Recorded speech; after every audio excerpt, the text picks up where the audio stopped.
अपन ने फारसी साहित्य देख लिया, अब अपन कुछ आधुनिक साहित्य की चर्चा करते हैं। आधुनिक साहित्य, मॉडर्न लिटरेचर। आधुनिक साहित्य, आधुनिक साहित्य व साहित्यकारों की बात कर रहे हैं। देखो इसमें अपन एक तो साहित्यकार है जिसकी बात कर लेते हैं, कन्हैयालाल सेठिया। एक साहित्यकार है जिसका नाम है कन्हैयालाल सेठिया। कन्हैयालाल सेठिया का संबंध जो है वो है सुजानगढ़ से, सुजानगढ़ चूरू। सुजानगढ़ चूरू में जन्मे कन्हैयालाल सेठिया, लगभग आप मान लीजिए इनका जन्म है 1919 ईस्वी। 1919 ईस्वी में जो है सुजानगढ़ चूरू में जन्मे कन्हैयालाल सेठिया के बारे में पढ़ रहे हैं। इनके दो सम्मान याद रख लेना, इनको दो प्रमुख सम्मान मिले होंगे। एक तो ये पद्मश्री विजेता, पद्मश्री सम्मान इनको साहित्य में मिला, और एक राजस्थान रत्न पुरस्कार इनको मिला, राजस्थान रत्न पुरस्कार। ये दोनों याद रखना, पद्मश्री और राजस्थान रत्न। पद्मश्री इन्हें 2004 ईस्वी में मिला और राजस्थान रत्न पुरस्कार इन्हें 2012 ईस्वी। कन्हैयालाल सेठिया की कुछ प्रमुख कृतियों की बात कर लेते, थोड़ा थोड़ा एक एक लाइन का गैप छोड़ते जाना, बाद में अपन उसकी पूरी चर्चा करेंगे। पाथल व पीतल इनकी एक कविता है, इनकी प्रमुख कृतियों की बात करेंगे। पाथल व पीतल इनकी एक प्रमुख कविता है, इसकी चर्चा करेंगे अपन। एक बात आता है, इनका एक ग्रंथ आता है जिसका नाम आता है वनफूल। एक इनकी पुस्तक है जिसका नाम क्या था, वनफूल। ये वनफूल इनकी पुस्तक है, ठीक है, हिंदी में। हाँ, हिंदी में इन्होंने हिंदी और राजस्थानी दोनों में ही ग्रंथ लिखे हैं, तो याद रख लेना, एक तो वनफूल। एक इनका सबद नामक ग्रंथ है, उसके बारे में अपन चर्चा करेंगे। एक इनका ग्रंथ है जिसका नाम आता है लील टांस। लील टांस जो है वो भी इनकी कविता एक फेमस है, वो भी अपन उसकी भी चर्चा करेंगे, लील टांस की। एक इनकी जो नृत्य नाटिका है जिसका नाम है धरती द्वारारी। धरती द्वारारी, देखो जो मेन है वो इधर लिखवा रहा हूँ, धरती द्वारारी, ठीक है। इसके बारे में अपन चर्चा, एक एक लाइन सब में गैप छोड़ देना जहां जहां पर छोड़ने लगे। एक इनका ग्रंथ है निग्रंथ, निग्रंथ भी अपन पढ़ लेंगे। और एक बात आती है इनके अग्निवाणी, ये इनके कुछ प्रमुख ग्रंथ है। इसके अतिरिक्त इनके अन्य जो रचनाएं हैं, इनकी जो अन्य रचनाएं हैं, उन अन्य रचनाओं में कौन कौन सी रचना आपको याद रखनी है। एक इनकी रचना है मिंजर। कौन सी रचना है, मिंजर। एक रचना आती है जिसका नाम है कुकू, ये रचना भी आप याद रख लेना। एक एग्जाम में इनकी रचना पूछी जाती है, उसको भी इंपॉर्टेंट डाल देना। एक इनकी इंपॉर्टेंट रचना है जिसका एग्जाम में पूछा जाता है, और उसका पूछा कहता था मायड रो ढिलो, मायड रो ढिलो। और एक इनकी और पूछी जाती है जिसका नाम है धरती रो धणी कुण, धरती रो धणी, धरती रो धणी कुणी। और एक इन्होंने आप लोगों पर लिखी है ढीठ, मजाक कर रहा हूँ, ठीक है। एक ढीठ इनकी जो है वो अभी याद रहेगी। कन्हैयालाल सेठिया ने हम सबको देखकर लिखी है, मुख्यतः किसको देखकर, रोनिका जी को।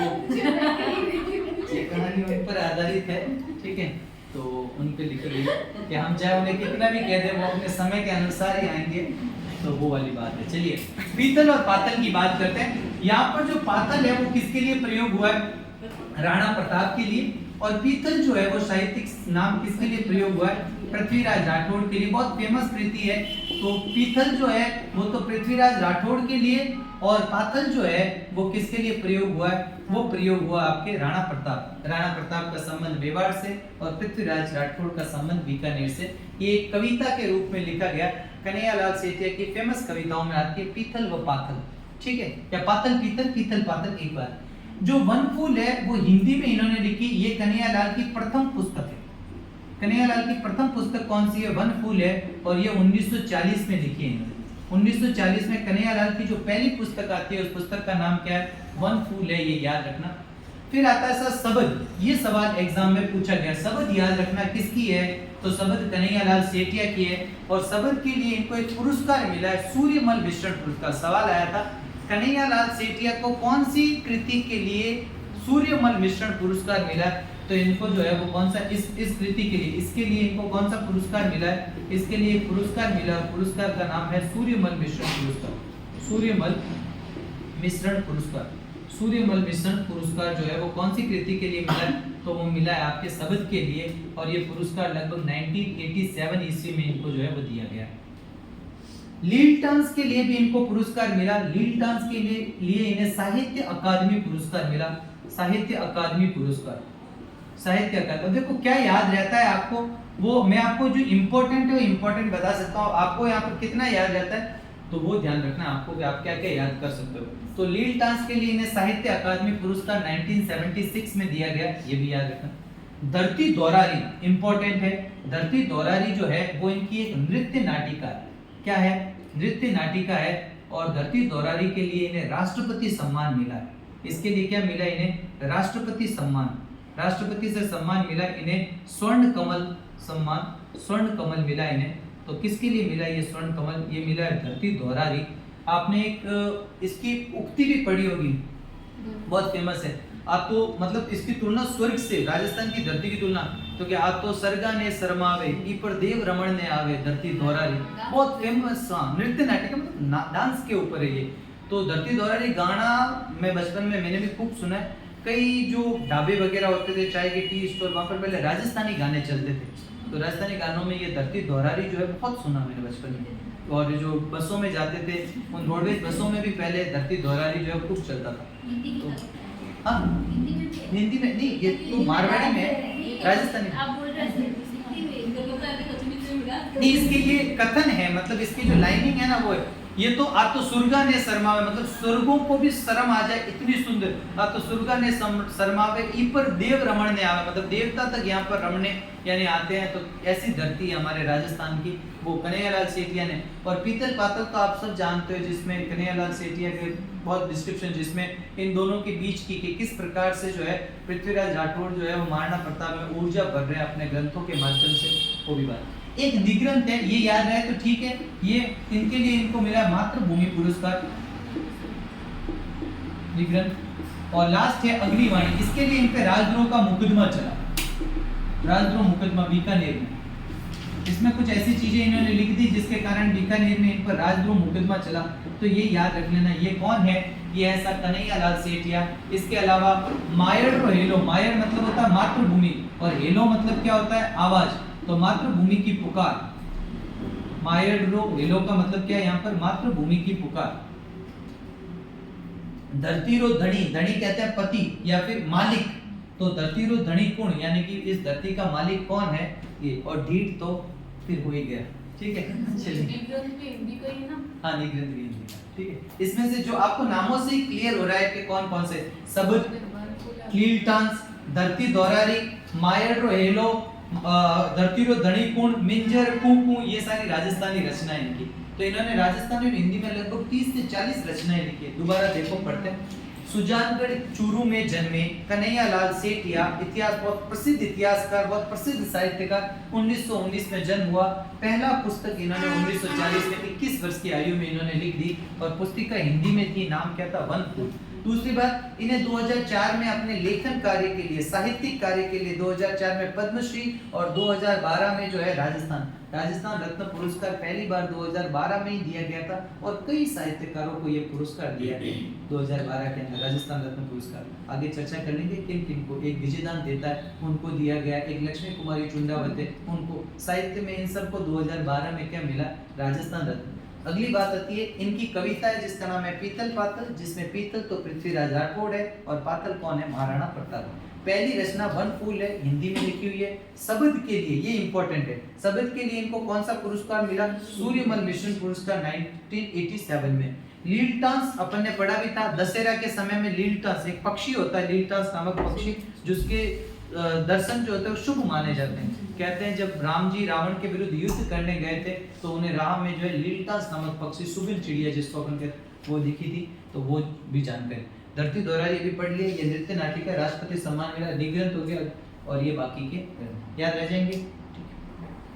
एक और साहित्यकार का नाम लिखे, विजयदान देता, ठीक है। एक और बात कर लेते हैं विजयदान देता की, बाकी फिर कल करेंगे।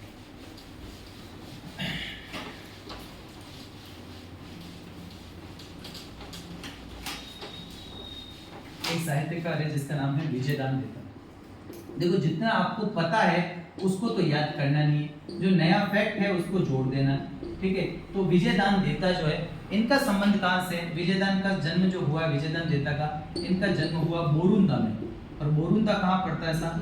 बोरुंदा पड़ता है जोधपुर में, और इनका जन्म जो है वो 1926 ईस्वी में, मतलब थोड़े से ये छोटे हैं किससे? कन्हैयालाल सेठिया से, तो ये भी आप एक याद रख लेना, ठीक है। चलिए आगे बात करते हैं अपन। बोरुंदा जोधपुर में 1926 में विजयदान देता का जन्म। उपनाम क्या इनका? विजयदान देता का उपनाम है विज्जी, ठीक है। विज्जी इनका क्या है? उपनाम। इनको कौन कौन से सम्मान मिले हैं? विजयदान देता को जो सम्मान मिले हैं उन सम्मानों की चर्चा कर लेते हैं। क्या हो डिस्टर्ब हो गया? सही, ठीक, दोबारा देख लेते हैं। विजयदान देता का जन्म बोरुंदा जोधपुर में हुआ, 1926 में हुआ। उपनाम है विज्जी या विज्जी के नाम से जाने जाते हैं। और इनको क्या क्या सम्मान मिले हुए हैं? एक सम्मान तो वही, इनको भी पद्मश्री मिला हुआ है, ठीक है। एक इनको क्या मिला हुआ है? इनको भी राजस्थान रत्न पुरस्कार मिला हुआ है, राजस्थान रत्न पुरस्कार। और एक इन्हें केंद्रीय साहित्य अकादमी पुरस्कार, केंद्रीय साहित्य अकादमी पुरस्कार जो है, अकादमी पुरस्कार मिला हुआ।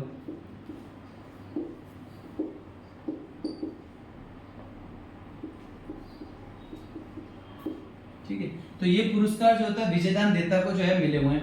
अब इसमें इंपॉर्टेंट बात याद रखनी कि एक संस्थान आती है जिसका नाम है रूपायन संस्थान। ये रूपायन संस्थान कहाँ पर है? एक रूपायन संस्थान है जो है बोरुंदा, जिसका मुख्यालय कहाँ पर है? बोरुंदा में, और बोरुंदा जोधपुर में है। और इस संस्थान के संस्थापक के रूप में विजयदान देता को जाना जाता है। इसके संस्थापक में दो नाम पहले भी मैंने लिखा है, ठीक है। कौन है? संस्थान का संस्थापक। संस्थापक कौन कौन है? एक तो कोमल कोठारी है, और एक कौन है? विजयदान देता है। एक नाम क्या आता है? विजयदान देता। तो विजयदान देता जो थे इसके सहयोग में भी है, ये भी आप याद रखना कौन से संस्था। और इसका काम क्या था इस संस्था का? इस संस्था का काम है राजस्थान में लोक कलाएं जो हैं, जो लोक नृत्य इत्यादि हैं, उनका क्या करना? संरक्षण। जिन्हें मुख्यतः जो राजस्थान के मारवाड़ क्षेत्र में जो घुड़ला नृत्य होता है उसको संरक्षण देने का ये काम करती है रूपायन संस्था। और अब विजयदान जी के बारे में इनकी प्रमुख कृतियों की चर्चा कर लेते हैं। इन्होंने कौन कौन सी कृतियां, फिर कुछ और फैक्ट होंगे तो उसकी चर्चा अपन कर लेंगे, ठीक है। इनकी जो कृतियां हैं, प्रमुख कृतियां, इनकी जो प्रमुख कृतियां, थोड़ा थोड़ा गैप सब में रख लेना, ठीक है। एक कृति इनकी जो सबसे ज्यादा पूछी जाती है, डबल स्टार डाल देना, बातारी फुलवारी। हाँ, बातारी फुलवारी, 3 लाइन छोड़ देना, ठीक है। बातारी फुलवारी। एक इनकी आती है जिसका नाम है उलझन। एक इनकी कृति आती है जिसका नाम है रुख, ठीक है, रुख। एक कृति आती है जिनका नाम है अलेकू हिटलर।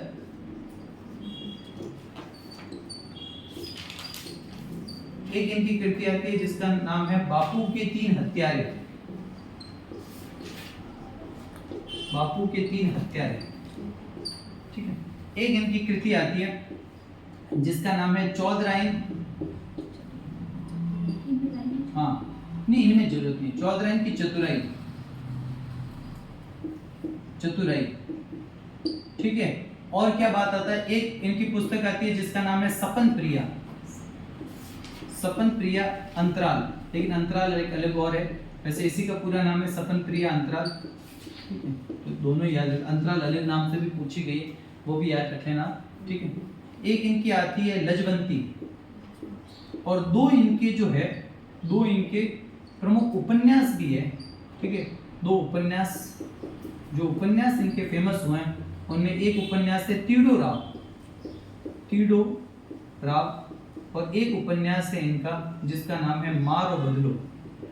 अब अपन चर्चा करते हैं पूरी, पहले तो अपन ने नाम लिख दिए, इन पर चर्चा कर लेते हैं, ठीक है। मारो बदलो,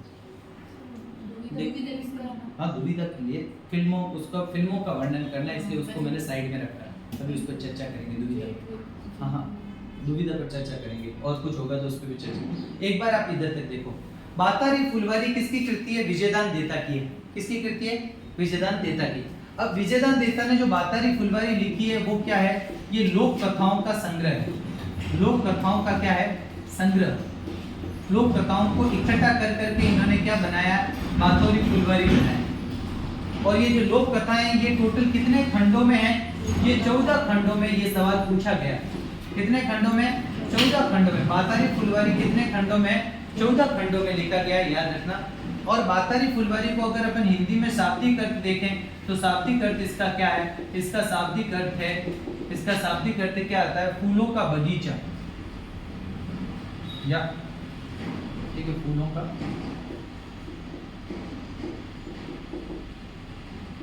बगीचा, ठीक है। बातारी जो फुलवारी है यानी फूलों का जो बगीचा है इसके, और इन्होंने लगभग 1960 से लेकर 1975 तक 1975 तक जो सारे कथाओं का संग्रहण किया, वो ये सवाल पूछा गया है कि बातारी फुलवारी कितने खंडों में विभक्त है। इसका जो 10वां खंड था ना, उस 10वें खंड के लिए इनको जो पुरस्कार मिला वो पुरस्कार है केंद्रीय साहित्य अकादमी पुरस्कार। तो कौन से खंड के लिए मिला है? केंद्रीय साहित्य अकादमी पुरस्कार मिला, वो मिला है इनको इनके 10वें खंड के लिए केंद्रीय साहित्य अकादमी पुरस्कार। ये भी याद रखना। तो एक पुस्तक आ जाएगी इनकी बातारी। इसके अलावा इन्होंने उलझन लिखा है, इन्होंने रुख लिखा है, अलेकू हिटलर लिखा है, बापू के 3 हत्यारे जो बहुत चर्चित पुस्तक हुई थी, आलोचना भी बहुत हुई थी इनकी, ठीक है। चौधराइन की चतुराई, सपन प्रिया, अंतराल और लजवंती, तीडो राव और मारो बदलो, 2 इन्होंने सामंती व्यवस्था पर लिखे।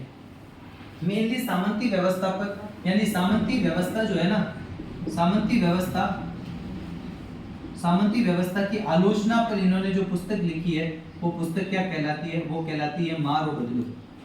और तीडो राव जो इन्होंने लिखा है वो लिखा है समाज में ऐसे लोग जो अपने तिगड़म से या जो अपने जुगाड़ से आगे बढ़ जाते हैं, ऐसे लोगों की इन्होंने व्यंग्यात्मक आलोचना की है।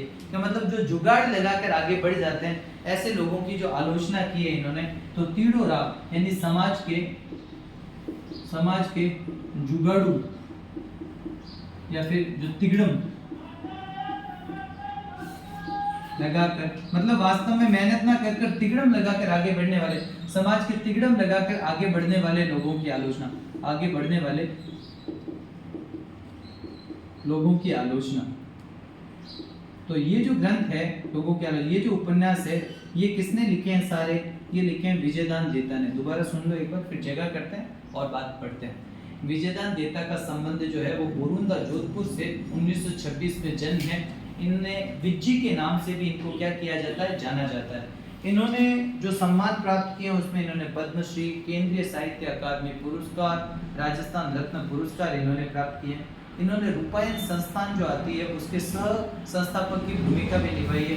रूपायन संस्थान जो है लोक कलाओं को संरक्षण देने के लिए स्थापित एक संस्था है जो बोरुंदा जोधपुर में स्थापित है, जो मुख्यतः गुर्दा नृत्य को संरक्षण देने का काम करती है, जिसके मुख्य संस्थापक कोमल कोठारी और सह संस्थापक कौन है?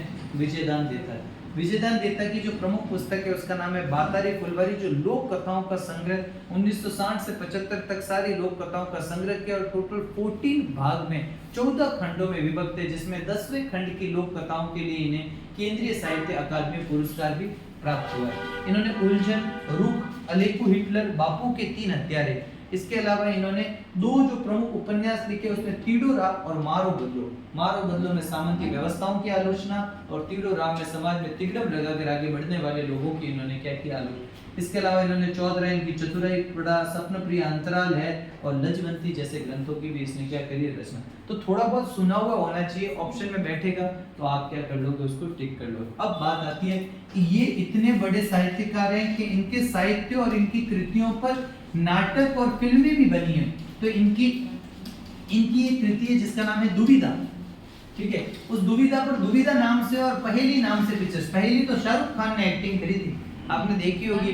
रानी मुकुट जो शाहरुख खान, डबल रोल होता है शाहरुख खान के, थोड़ा यहाँ की राजस्थान की वेशभूषा होती है, तो वो पहेली, हाँ, कठपुतली करती है, तो वो याद रखना। तो इम्पोर्टेंट है इनकी कृति दुविधा पर, इनकी कृति दुविधा, एक इनकी कृति है दुविधा। दुविधा पर 2 फिल्में बनी है, 2 फिल्में बनी है। एक फिल्म बनी जो दुविधा नाम से ही बनी है 1973 में, जो है दुविधा नाम से एक फिल्म बनी है, वो याद रखनी है अपन को। और एक फिल्म इनके इसी दुविधा कृति पर एक पिक्चर और बनी है जिसका नाम है पहेली, और ये पहेली लगभग 2005 ईस्वी में जो है वो बनी। डेटें अगर याद नहीं रहे तो भी कोई बात नहीं, मेन याद रखना दुविधा पर, एक तो दुविधा मूवी और एक पहेली फिल्म जो है वो बनी। इनकी कृतियों पर, इनकी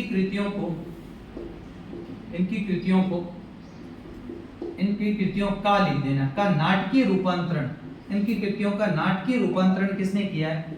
नाटकीय रूपांतरण किया है हबीब तनवीर ने जो है इनकी कृतियों का नाटकीय रूपांतरण किया और नाम क्या दिया उसका? चरणदास चोर। और ये क्या है? ये नाटकीय रूप है। चरणदास चोर जो है वो कैसा नाटकीय रूपांतरण है, ठीक है, याद रखना। और ये कब आया था? ये आया था 1975 में। इनकी कृतियों पर एक फिल्म और बनी है परिणीति, एक अन्य फिल्म और बनी है इनकी कृतियों पर, उस फिल्म का नाम है परिणीति चोपड़ा नहीं है, परिणीति देख लेना, सही लिखा है गलत लिखा। परिणीति जो है वो बनी थी पिक्चर 1989 में, तो ये भी बात याद रखना, ये विजेता। अब बताओ क्या सी कृति रह गई इनकी? हाँ नहीं, मैंने ये नहीं पढ़ी गई, मेरे ध्यान में नहीं आई। दो तीन और मेरे ध्यान में नहीं। मैंने मेन कृतियां जो इनकी ले सकते थे। उलझन तो लिख दिया, उलझन लिख दिया, रुख लिख दिया, अले को हिटलर लिख दिया, ठीक है। जेठवारा सोर था, मैंने नहीं पढ़ा। अगर कहीं चरणदास चोर, ठीक है, चरणदास चोर जो है वो इनकी पुस्तक है, तो इनके ऊपर इनकी कृतियों को मिलाकर उसका नाटकीय रूपांतरण हबीब तनवीर ने किया। तो ये दो प्रमुख साहित्यकार हैं। ये वाली इन्होंने बहुत सारी कृतियां लिखी जिसमें राजस्थान के जो लोक नाटक है ना उनको लिखा, लोक कथाओं को लिखा है, उनको मिक्सचर कर उन्हें नाटकीय रूप में, मतलब उनको स्टेज पर ऐसे नाटक के रूप में किसी कथा का कुछ भाग ले लिया, किसी कथा का कुछ भाग, और उसको ऐसे नाटकीय शो के रूप में प्रदर्शित किया, और उन शोज के नाम रखे चरणदास चोर। और वो किसने किया? वो हबीब तनवीर ने 1975 में। बात समझ में आई? ठीक है। और जबकि फिल्म इन पर बनी है, एक तो दुविधा, पहेली, और एक फिल्म और परिणीति पिक्चर बनी है जिसमें पहेली और दुविधा ये पूछा गया कि इनकी कौन सी कृति पर जो है वो पिक्चर भी बनी है। अमोल पालेकर ने मूवी बनाई थी पहेली, और ये पहेली बनी थी, शाहरुख खान इसमें हीरो है, तो ये पूछा भी गया है। आज के लिए